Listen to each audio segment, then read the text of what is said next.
my very best. The Center for Disease Control and Prevention announced last week that it will devote $3 billion to support outreach by community leaders and groups to boost the vaccine's confidence. $3 billion is a lot of money. But, now that we're not going to be spending it in Afghanistan, where do you think that shit's coming? Who have they been arming? This is a great quote from Smith. I think it's in his intros. If you want to know who the next enemy is, look who we're funding now. Who have they been funding? Have they been, shadow funding a terrible bunch of groups that are burning down cities? Oh man, that could be rough. I mean, have they been going out into different areas of like the 3%ers, oath keepers, and things like that?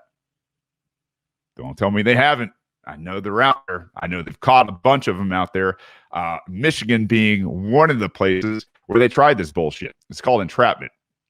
HHS is also launching its first national ad campaign promoting vaccinations aimed at senior, Latino, and Black Americans with roughly 250 million initial ad campaign. I mean, Jesus Christ, the amount of money that they need to propagandize this life-saving fucking vaccine. Think about it. If you thought your life was really in danger, the people that got this were living and everything was cool, wouldn't you be rushing out to get this vaccine?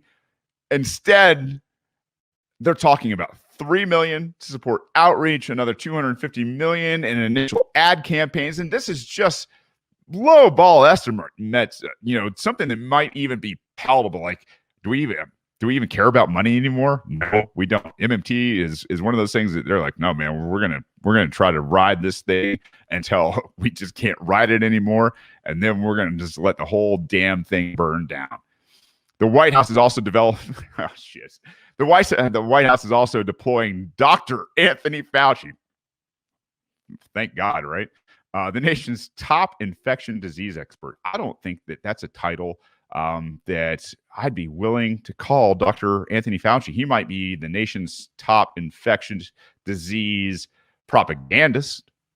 Yeah, I think that's probably a better term. And Dr. Nunez Smith, who chairs Biden's COVID-19 equity task force. You need an equity task.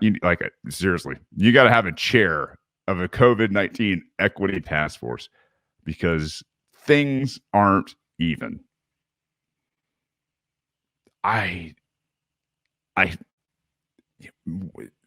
Do you think that more poor people haven't taken the vaccine than really, really wealthy people? I doubt it. I bet it's mostly people who are at least middle of the road to low income type houses, man. I gotta think that's what it is. On Wednesday, the pair conducted an interview with rapper LL Cool J and DJ Jazzy Jeff.